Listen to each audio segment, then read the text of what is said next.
Hello, welcome to Akulmach Business Channel, and in our series of great Rishis of India, we are discussing about Nāgārjuna. And if you know about this wonderful Rishi, you must be very proud of his achievement. But in case if you have not know about the profile of Nāgārjuna, I think today you will come to know the greatness of this Rishi. So Nāgārjuna was an Indian metallurgist and alchemist, and he had included a lot of work. He has written a lot of theories about metal and the philosophy of Shunyata, and his work on Shri Lekha. These are letters addressed to the king, and that king to whom these letters are addressed is Satvahana king Yash Shri, and I think you must read this whenever you get time. A part of this, he studies Mahāyāna creed in a great detail, and later he propagated this Mahāyāna in North India. So impact of his teaching is not restricted to only India, but you will find this impact of his philosophy in China, Korea and Japan. So let's discuss about Nāgārjuna.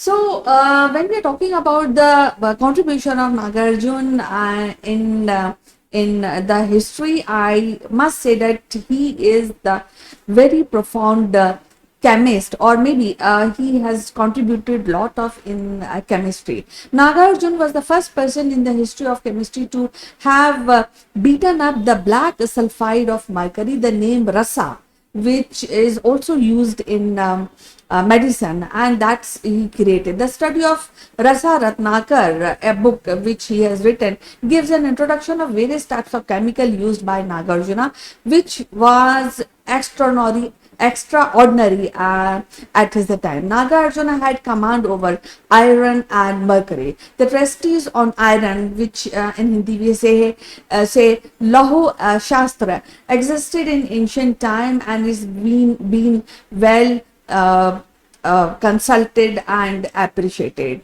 The Kashyap and Dhanvantri, if we really see the Indian culture and Indian books, you will find the mention of Kashyap and Dhanvantri. They experiment on the transformation of iron into gold, but was not successful. Yet the undeniable contribution of Laho Shastra, which Nāgārjuna has done, is excellent. Nāgārjuna was the first to use mercury and antimony as the medicine. So let's before we discuss more about Nāgārjuna, let's know about his birth. And legend recorded by Al-Biruni in the 11th century said that he was born in the village of Jalgaon near Maharashtra 100 years ago. I mean, that means 100, the moment the Al-Biruni has mentioned, it is he was born 100 years ago. And he also mentioned that Chinese and Tibetan literature says that he born in Vidarbha and then migrated near Satvahana kingdom. And another belief is that Nāgārjuna was born in Gujarat, and he during his life initially he was Jain, then later he converted himself to Buddhist. He later traveled to various South Indian states and established many labs, and there are evidence and that one of the laboratory in village Nagalwadi in Maharashtra state, and then in around 18 years, when he was in 18, he became a Buddhist, and he has done in-depth study of Ayurveda and Buddhist philosophy. And during that time, Nāgārjuna were in lot of confusion, because at that point of time Buddhism were also underwent into major changes, and there are changes which Nāgārjuna didn't agreed to Buddhist teaching, and there are many similarities when we talk about the Buddhist teaching and the Nāgārjuna's teaching. The similarity with the Vedic teaching, and it is said that Nāgārjuna lived more than 100 years. So he had a long life. Now, coming to the Buddhist philosophy, he established a part of his teaching, treatises, and written material. He established a very profound philosophy, and it is called Shunyavad, or the cult of nothingness. He did not left the Vedic philosophy entirely. In his Shunyavad, he shared many similarities with the Kashmir Shaivism. Now, according to some of the evidence, he was working on immortality also, and knew the extraction of iron and mercury. He founded the cults Shunyavad, and as I mentioned, that it is known as cult of nothingness. And later on this concept, there are many scientists worked and really found the authenticity of this philosophy. He has not entirely given up, as I mentioned, Vedic teaching, and his Shunyavad is also share those teachings when we look Shunyavad as a whole of philosophy. He founded, he was a founder of Madhyamaka school of Buddhism, and here I want to share the connection of Shunyavad and quantum mechanics. As you know, the quantum mechanics, where the potential can arise from anywhere, like we talk about quantum field with electromagnetic field from they are all materialized in the form of wave and particle duality, and that comes into reality when our mind perceive.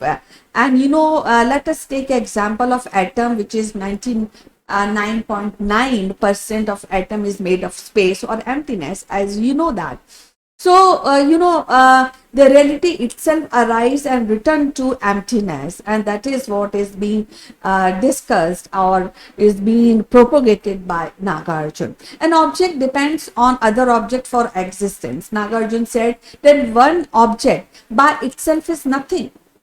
And he's also called as Shunyavad in a way, I think, I guess it is the way to describe reality. So Shunyavad is closely related to the reality. Here, I would like to tell you that we are not talking about the emotional emptiness or something we feel emptiness, as we are also not talking about a glass which is full and which is half empty. We are talking about the quality of things. All things of the nature are empty, and all things are dependent on something else. So the things created emptiness, as all we are dependent on something, and that is why we are existence, because of that dependence. And you know, the Carl Sagan, the famous scientist who has revealed this kind of philosophy or the concept of emptiness, and you must have heard a very popular quote of Carl Sagan, that he says, to bake a perfect apple pie, first you have to create a universe. So if we are making we want a plant or a leaf or anything which is like maybe a mobile or a paper, we have to depend on certain things, and eventually it ends up with making of a universe. So directly, universe is responsible for a small thing, that is maybe a A4 size page which you are holding in your hand. So it requires deep thinking, and you will understand that even self is empty, and we are talking about emptiness. So do you know that emptiness itself is empty? So this is a very profound philosophy which is given by Nāgārjuna.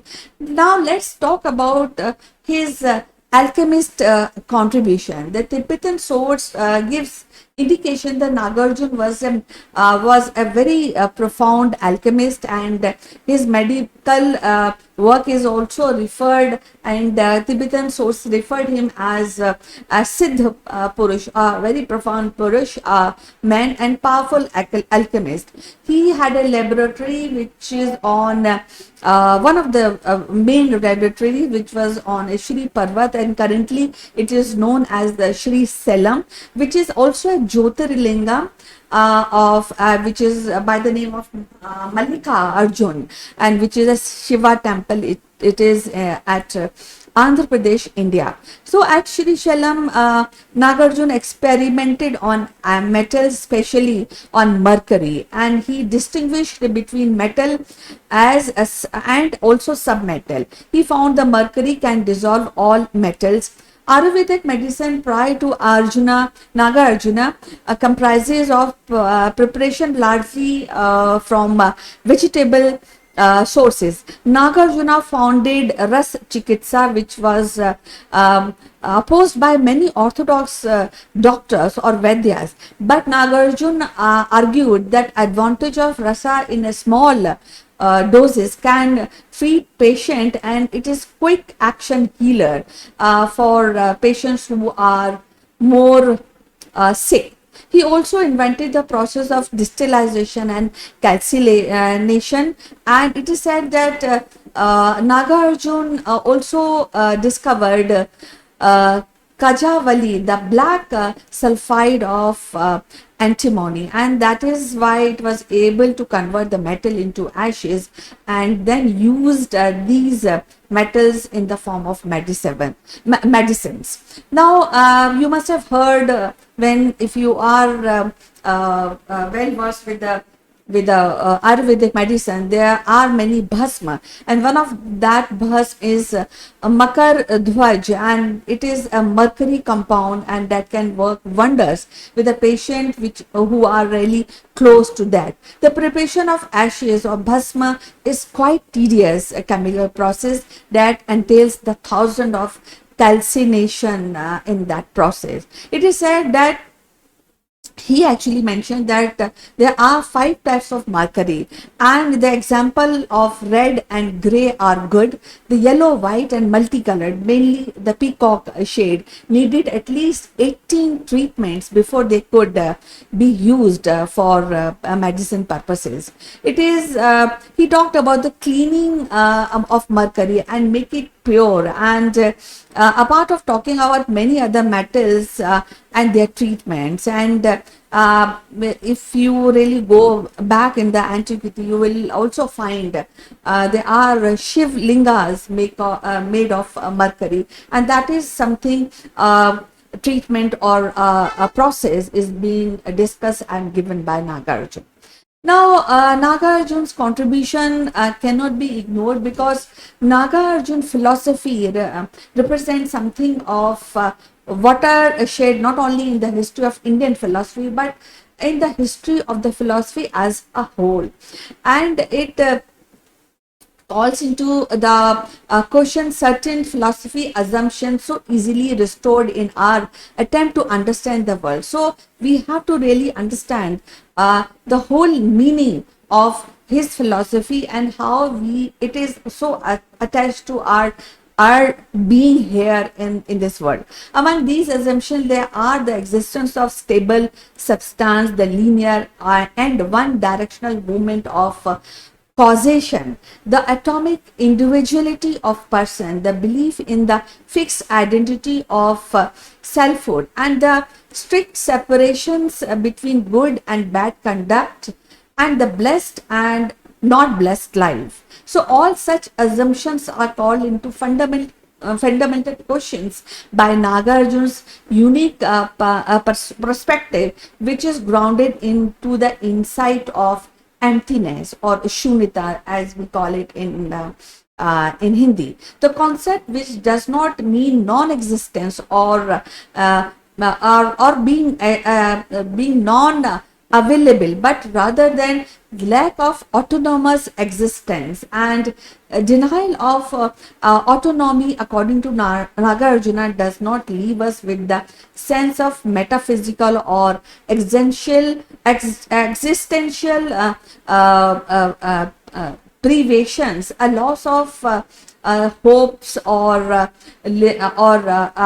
independence or freedom, but instead offers us a sense of liberation through demonstration of interconnectedness to all things. And this itself is a very profound philosophy, and if we really think and sit and think about this emptiness, it gives a lot of profound subject of thinking. And this all interconnectedness is including human beings, and in the manner that human beings unfold in the natural and social world.